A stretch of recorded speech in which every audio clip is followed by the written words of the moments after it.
Hey crew, Conrad coming at you with another classified ad review. This time on this 4-seat, long travel, lightweight. Did I mention that I like lightweight sand cars? Subaru powered machine that I think you're really gonna like. Stick around. I think you're gonna dig this car just as much as I do. Let's take a look at the details.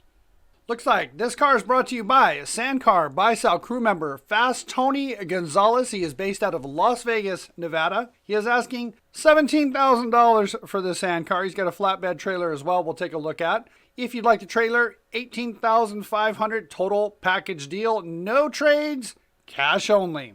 So he says we've got a 2010 4-seat long travel Subaru EJ 2.5, dual overhead cam, naturally aspirated, ready for turbo if needed, 5-rib bus trans with a Weddell ring and pinion and gears, 930 CVs, midboard hubs, and Fox shocks. Tony states, I'm the second owner, purchased in 2019, had the engine rebuilt and spent $3,800 to get it all replaced from the rods to pistons, rings, etc. Everything is new internally, added all to the sheet metal, added all the sheet metal, side panels, roof, and wing trunk. Climbs every hill with ease and is a very reliable car. All right, so let's jump in and take a closer look. I did happen to speak with Fast Tony a little bit about this car. He mentioned that he does not know who manufactured the chassis, only that it was built in Southern California. That's all he knows. So when I first saw it, I thought, man, it's a Playtech because it has the lines of a Playtech. Right here, these lines tell me that. The A pillar going up to the D pillar in the back, this roll cage design, plus the C pillar in here. But then the A-arms are short, right? I've not seen a Playtech with these types of A-arms on it, plus these trailing arms. So I don't know. I'm kind of thrown on who manufactured this chassis. If you happen to recognize it, please leave it in the comments below and let us know, because I like to think that I know what all these chassis manufacturers are just at a glance, but this one definitely has me stumped. So let's take a look and see what we see. We happen to have, what did he say, Fox coilover shocks on this as well. Really like the A pillar on this. Straight up, tight bend. B pillar is fantastic, how it's bent right here for clearance from your head. Back seat, we've got a C pillar with a D pillar, and then these bars and the triangulation going up in there to support the back of the car. Looks like a really stout set of trailing arms on there as well. And then, of course, obviously, the full side panels and the wing trunk. Another thing I noticed too, it does have a round fuel cell in there that's color matched to the car. Oh, imagine that. Dropping it off to have it powder coated with the chassis at the same time. It's little details like that that I really like to see when somebody's building a sand car, especially when I'm a judge at the old school roundup. So just saying, for 2024. All right, let's check out the next. Okay, so on this 3/4 view, one of the things that stuck out to me right away was the side steps, right? Those are really nice welded in, always nice to have. A-arms, beautiful shock mount on that. I do see, it looks like, God, I can't really see the plated on the trailing arm right there. Let's see, radiator. I love the placement of the radiator. I like to keep them down low, but still in the wind, right? I'm never a fan of having radiators mounted up really high in the chassis or in the wing trunk. If they're in the wing trunk, sometimes the fins themselves like to break out because they're used to sitting straight up, right? So I'm not a fan of laid down radiators. So I really like the placement on that. Here we see the Subaru EJ 2.5 engine on that. Looks like we've got some polished goodies. And a full aluminum top as well with a little bit of a kick up in the back, which is a pretty cool detail. Okay, let's jump into the next. And in this 3/4 shot, what do I see? Mentioned the Subaru already. Muffler, right? Keeps it nice and quiet. We've got a wing trunk on here so you can stow your jackets, tow ropes, gloves, tools, everything else you need in there. Radiator breather, radiator overflow tank looks like we've got right here. Battery mounted really low in the frame. It looks like an Odyssey, which is a quality battery on that as well. And I do see some limiting straps. So folks that haven't used limiting straps or don't know exactly what they're for, that keeps the shock from bottoming out, right? If you just have this so it's about, half an inch to an inch where it's tighter here than the shock coming down on decompression, it's going to save your shock and you're not going to have to service it quite as often. But, I mean, you still service your shocks, right? Right? Am I right? Am I right? Am I right? Right. Name that movie. All right, moving on.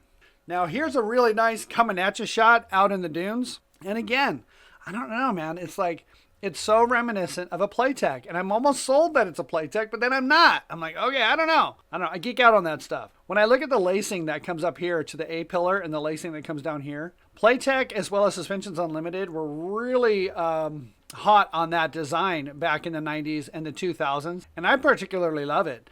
The boat nose on this, it just, I don't know, it just seems to be with the uprights. Here we get a good view of the shock mounts on this. But whoever built it, it's a very well-built car. I can tell just by looking at the photographs. Remember, I picked these cars out of the group. Nobody says, hey, will you do my car? Well, some people do.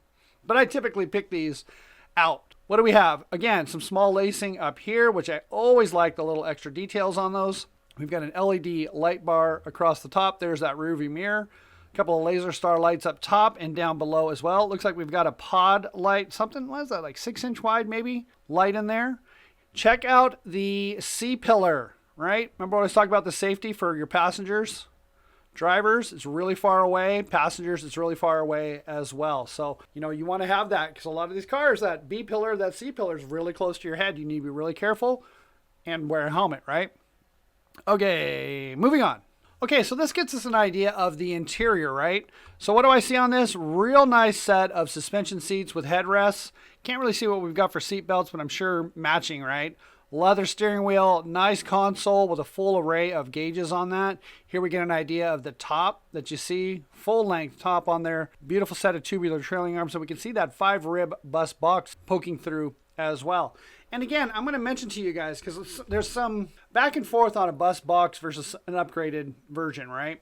And a bus box is typically good up to around 300 horsepower. For you guys that have been watching this show, you know I'm kind of a broken wheel on this. But considering that this car was built with a Subaru 2.5 engine in it, which is going to be right around 250 horsepower with the intake and exhaust and a little bit of computer work done to it, that transmission is perfectly fine for that. And I would say even if you decided to upgrade it and put a turbo on that, you're still going to be good with that bus box. You want to get crazy and start going 500, 600, 700 horsepower in a car, you're going to want to upgrade to something better than, right? Mendiola, Fortin, all of that stuff you're going to want once you start getting into some big horsepower ranges. But this is a fantastic family cruiser that's going to be years of trouble-free service, especially since he just said he went through the engine. So I would not hesitate to pick up this car. It is really nice. Okay, next. Here's a great shot overhead, sitting on the trailer, right? Now we can see that little mini light bar on there. Was that like 6 or 10 inches long? I see an ice chest. You got your cooler set up. Here's your gauge package, your dashboard that you've got going on.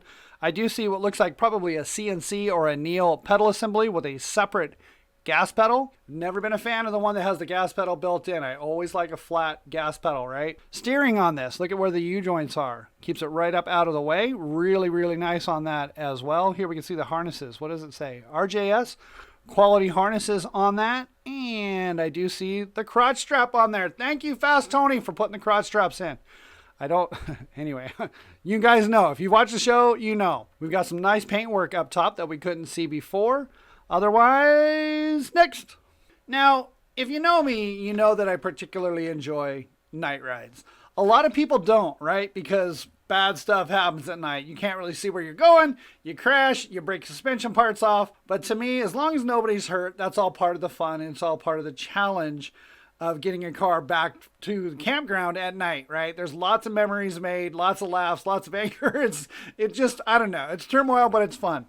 So Fast Tony's put on some beautiful lights on his car. Sorry, that just triggered my nighttime memories. So we've got our LED whip on that, and it looks like he's got some underglow, right? So it's got like the color changing. So we've got green over here, and then changes to purple. But super cool. I love to see these cars lit up at night. It's just a really nice touch to add the underglow as well. Okay, next. Now here's a shot of that rebuilt Subaru EJ 2.5 engine on it. I do see we got a polished intake on there. It looks like some polished valve covers as well, some braided A&N lines, and really neat intake that's a T, right? With dual filters on that. Pretty decent setup that I see there. Subarus are fantastic for horsepower, but they're also amazingly reliable. Okay, and then here it is from the rear. So it looks like we've got almost like the old school VW tri-mill exhaust on that.